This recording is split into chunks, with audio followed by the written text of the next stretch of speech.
Seusai sholat Id di Masjid Agung Palembang dalam rangka Idul Adha 1439 Hijriah, PJ Wali Kota Palembang langsung menuju rumah dinas Wali Kota untuk melaksanakan drama tama dengan segenap SKPD dan warga Palembang.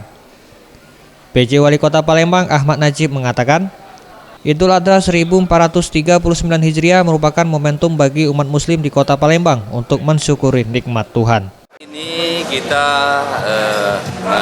melaksanakan sholat Idul Adha 1439 Hijriah. Ini momentum bagi umat muslim, tentunya kita warga Kota Palembang selalu mensyukuri nikmat yang diberikan oleh Allah Subhanahu wa Ta'ala. Kita selalu syukur, dan dengan syukur kita mengisi pembangunan. Marilah kita umat muslim ini lebih rela untuk berkorban, ya, meningkatkan ketakwaan kepada Allah Subhanahu wa Ta'ala dengan meningkatkan hubungan baik itu hablum minallah hablum minan nas.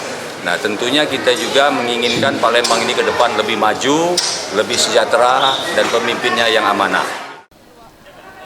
Tim Liputan Sriwijaya TV.